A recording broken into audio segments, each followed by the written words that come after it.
Pemirsa, diskusi kita lanjutkan dengan 6 narasumber kita yang hadir pada hari ini. Acara ini didukung oleh Jambi Independen, Jambi Express, Jambi One, Bungo Televisi, PT Tamarona, Serikat Media Siber, dan IMC News ID. Baik, kita tanya dulu kepada KPU Kabupaten.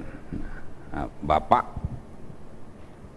Azik, coklit data ini adalah bagian dari tugas dari KPU, tapi ada juga tugas-tugas lain. Nah, ini agak jauh dari coklit data, tapi berkaitan juga dengan pemilu. Nah, sejauh mana KPU Tanjung Jabung Barat dalam mensukseskan pilkada nanti?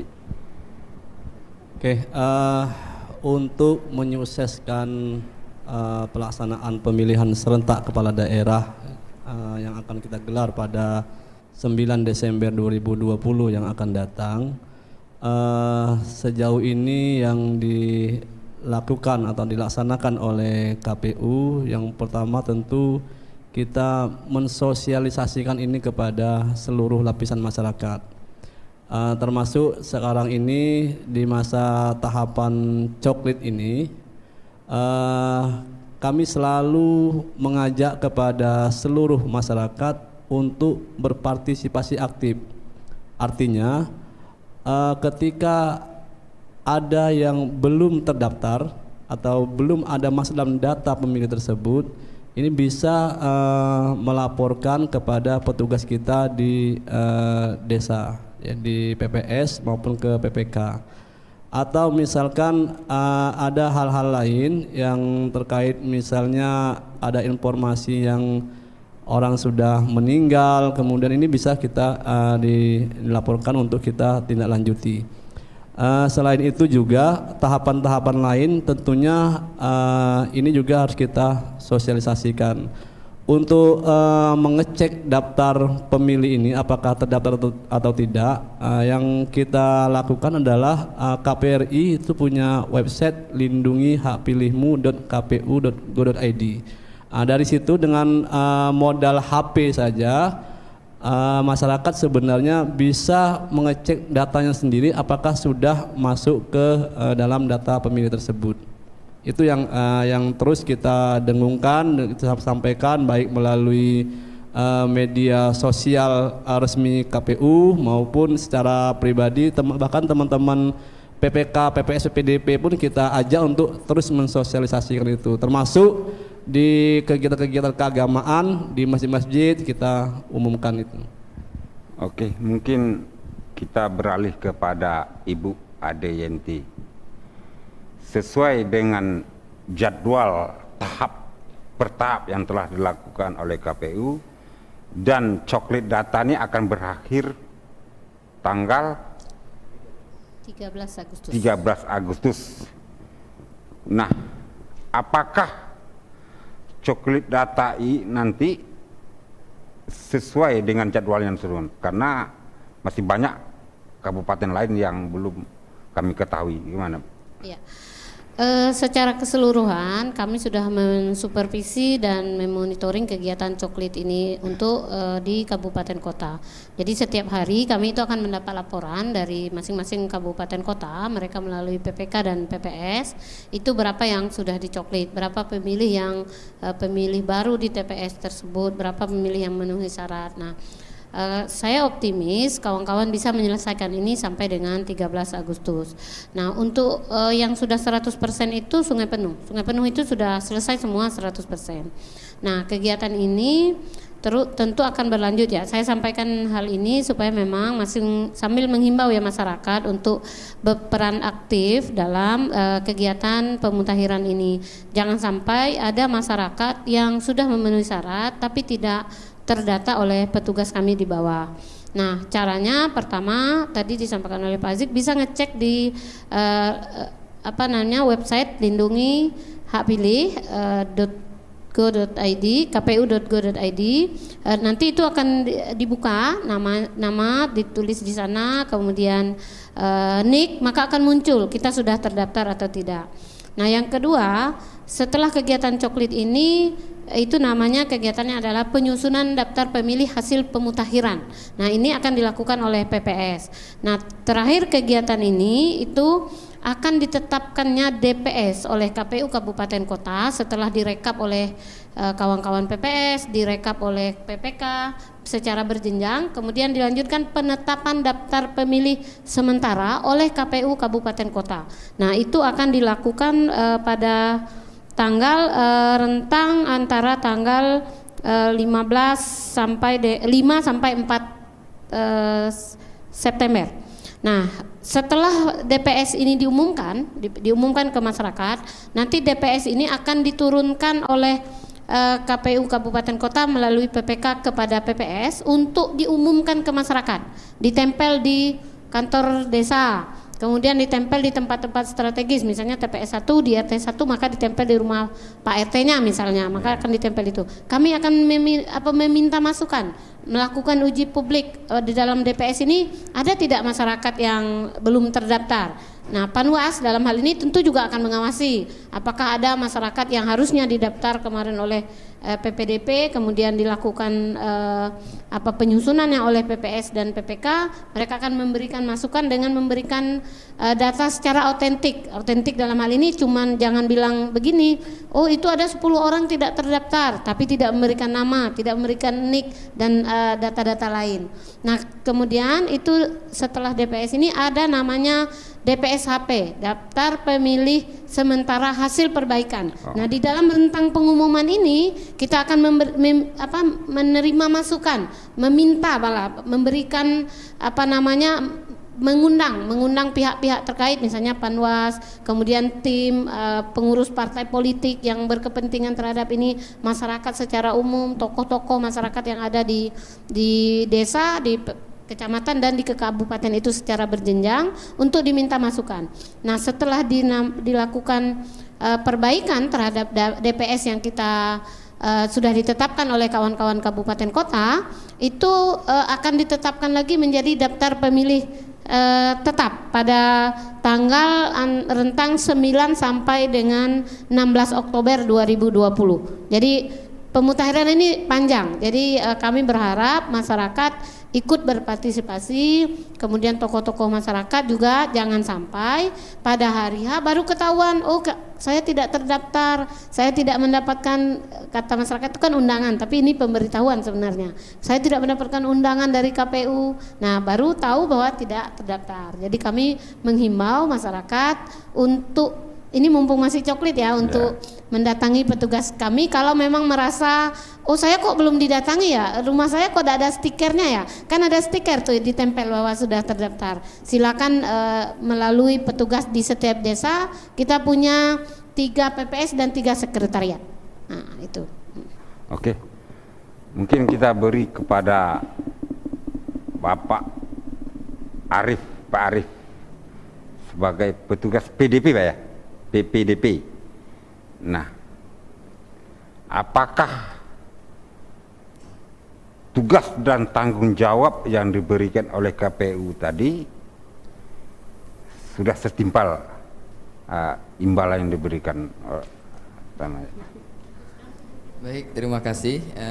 Kalau mengenai masalah imbalan yang setimpal dengan tugas saya belum tahu gitu Pak. Karena saya ini adalah petugas yang pemula juga, dan ini adalah pertama kali saya bisa bekerja sama di KPU, tentunya di PPS Sungai Dungut, dan juga di situ kita belum mengetahui gitu Pak berapa besaran dan sebagainya, itu tidak tahu kita. Dan tentunya saya juga mengucapkan terima kasih lah kepada PPS Sungai Dungun, PPK Kecamatan Kuala Betara, dan KPU Kabupaten dan Provinsi, sehingga saya bisa bekerja sama dan bisa hadir di sini berkat memang saya bekerja dengan sungguh-sungguh. Betul kata teman saya tadi, kalau kita melakukan sesuatu itu dengan sungguh-sungguh, dengan tidak mengharapkan imbalan dan seikhlasnya yang kita lakukan, tanggung jawab itu yang diberikan, ya insya Allah balasan itu ada aja datangnya, entah itu dari Allah atau dari teman kita dan orang-orang di sekeliling kita gitu. Yang jelas itu dari KPU balasannya. Iya. Oke, mungkin kita beri mungkin closing Anda terakhir terhadap teman-teman yang belum selesai atau petugas PPS lain, bisa berikan masukan atau apa yang ingin disampaikan kepada KPU. Siap Pak, terima kasih untuk rekan-rekan PPK se-Kabupaten Jawa Barat, khususnya tetap semangat dalam menjalankan tugas. Sebagai closing statement terakhir, kebetulan Pak, kami kecamatan yang pertama kali yang 100% di Kabupaten Jawa Barat, dan kemarin telah diberikan rewat oleh KPU Kabupaten Jawa Barat. Kami mengucapkan ribuan terima kasih pertama pada Bapak Camat Kecamatan Bramitam, Bapak Endri Ponda STPMH atas support dan dukungannya, seluruh kepala desa Kecamatan Bramitam yang telah mensupport, dukungan dan motivasi ke rekan-rekan PPS di desa, dan yang paling penting kepada rekan-rekan PPS dan yang lebih khusus juga ke rekan-rekan PPDP yang 37 orang se-Kecamatan Bramitam yang telah melaksanakan tugas dengan baik dari tanggal 15 Juli sampai tanggal, kalau di Kecamatan Bramitam sampai tanggal 28 Juli Pak, alhamdulillah selesai. Tanggal 30 Juli kami sudah dapat melaporkan 100% ke KPU Kabupaten. Mungkin ini. Ya, mungkin sama Nona Misna, mungkin apa yang menjadi hati Anda tergerak untuk terlibat dalam pemilu ini, ya Pak, motivasinya apa gitu? Baik, terima kasih Pak. Jadi untuk diri saya sendiri, motivasi saya sebenarnya menjadi petugas PPS tentunya untuk menambah pengalaman terlebih dahulu kepada diri saya sendiri. Lalu juga saya diajarkan oleh guru saya bahwasanya jika kita telah menuntut ilmu, maka akan lebih baik ilmu itu dapat kita gunakan ataupun dapat kita praktekkan dalam lingkungan masyarakat kita.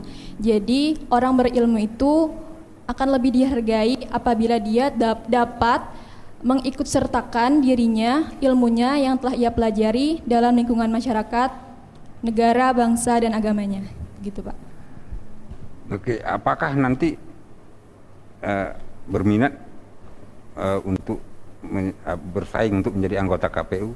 Kalau itu kita lihat nanti Pak ya. Oke, mungkin kita beri kepada Pak Aziz closing terakhir untuk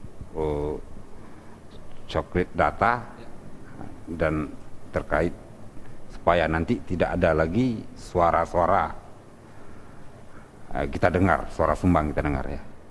Oke, jadi pertama tentunya kita dari Kabupaten sangat mengapresiasi sekali, mengucapkan terima kasih kepada teman-teman PPK, PPS dan PPDP, karena mereka inilah sebenarnya ujung tombak dari pelaksana pemilihan serentak ini.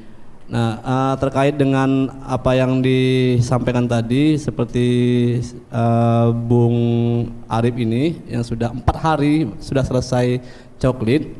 Ini memang kalau dari pantauan kita, dari monitor kita, beberapa desa kan sudah ada yang beberapa TPS juga sudah selesai. Memang yang lebih cepat seperti itu menyelesaikan, yang memang yang usia-usia seperti beliau-beliau ini, gitu kan. Artinya memang mereka dengan dedikasinya yang sangat luar biasa, semangat yang luar biasa, ini yang kita harapkan bisa nantinya menjadi penyelenggara di KPPS itu. Dan kemudian kepada masyarakat juga tentunya dengan berakhirnya coklit nanti ya, dengan 13 Agustus nanti bukan berarti tertutup kemungkinan untuk tidak bisa masuk lagi bagi yang belum terdaftar. Seperti yang disampaikan oleh Ibu Adienti tadi, ada tahapan DPS, kemudian diumumkan, kemudian kita perbaiki lagi. Ini harapan kita, makanya saya katakan tadi yang paling penting adalah partisipasi aktif dari semua pihak. Itu saja. Oke, mungkin kita beri kesempatan sekaligus closing terakhir Ibu Adienti, Komisioner KPU Provinsi Jambi. Tadi Bu apa yang ingin Ibu sampaikan terutama kepada petugas-petugas KPPS dan PPDP. yang sudah selesai dan yang belum selesai melakukan coklat ini. Iya. Jadi yang kami ajak hadir malam ini memang salah satu dari bentuk reward kita ya ke kawan-kawan yang telah dengan cepat melakukan kegiatan ini. Seperti PPDP selesai lakukannya dalam waktu 4 hari ya, padahal waktu yang diberikan itu 30, lebih kurang 30 hari. Kemudian PPS yang tercepat, kemudian PPK yang tercepat, dan saya itu kami memang di provinsi kebetulan saya membidangi divisinya itu setiap hari di grup itu selalu mantau ini siapa yang sudah selesai. Nah, tapi bukan berarti tidak memberikan perhatian ke kawan-kawan yang belum selesai karena situasi di lapangan itu berbeda. Ada yang daerahnya juga sulit, ada yang masyarakatnya susah ditemui, harus malam misalnya karena siang bekerja. Jadi semua kami apresiasi pekerjaan ini. Yang penting selesai tepat waktu, kemudian datanya valid, mutakhir dan akurat gitu. Jadi yang datang ini kebetulan mereka memang beruntung ya, artinya sesuai dengan umurnya lah ya, semangatnya. Kemudian yang lain bukan berarti tidak semangat, tapi ya tetap kami beri apresiasi karena sampai hari ini tuh sudah 88%. Bagi saya itu luar biasa pekerjaan kawan-kawan di tingkat bawah, dan itu dari hasil saya turun ke lapangan saya sangat mengapresiasi sekali ya PPK, PPS. Ya kalau tadi cerita tentang honor, nah buktinya mereka tidak tahu nih honornya. Saya juga tidak kasih bocoran berapa honornya gitu. Kalau PPK juga ke lapangan itu kalau dikait-kaitkan dengan honor dan apa rasanya di tahapan-tahapan tertentu kali uang minyaknya itu kepake honornya. Tapi saya melihat kawan-kawan ini ikhlas, kemudian semangat, itu yang paling penting karena memang karena masih muda ya, dan tidak menutup kemungkinan mereka ini adalah generasinya KPU Kabupaten, KPU Provinsi. Kalau sekarang mereka daftar belum bisa karena umurnya belum cukup. Yeah. Jadi Pak Azik belum tidak tersaingi belum. Mungkin Jadi itu. himbauan terakhir kepada masyarakat yang belum terdata, Bu, mungkin bisa disampaikan. Ya, pada akhir sesi ini sekali lagi saya menghimbau, pertama kami berharap semua kita berperan aktif, artinya memang jangan hanya menunggu, tapi kan kami sudah memberikan spanduk, kemudian himbauan-himbauan melalui media-media yang ada, supaya memang menjelang berakhirnya masa coklit ini kami berharap pekerjaan di masa DPS tinggal sedikit. Jadi apalagi waktu DPT, kami berharap waktu DPT itu tidak ada lagi masyarakat yang tidak terdata. Nah caranya sekali lagi, pertama cek di lindungi hak pilih kpu.go.id, bisa melalui HP masing-masing. Kemudian kalau hasilnya tidak sesuai, artinya tidak terdata, boleh mendatangi PPS. Kalau PPDP-nya sudah berakhir masa tugasnya, PPS ini terus akan bertugas sampai selesai nanti pemilihan 9 Desember 2020. Sampai Januari mereka ini. Ya. Oke, pemirsa, apa yang disampaikan oleh Komisioner KPU, bila Anda belum terdaftar, coba bukalah KPU, lindungi hak pilih kpu.id. 90 menit kita telah berdiskusi tentang sejumlah persoalan yang dihadapi penyelenggara dalam mencocokkan dan meneliti keabsahan data pemilih. Semoga pemilu kada serempak 2010 di Provinsi Jambi dapat berjalan dengan lancar sesuai dengan tahapannya. Saya Muhtadi Putra Nusa beserta kru Jambi bertugas mohon undur diri. Sampai jumpa di lain kesempatan. Salam.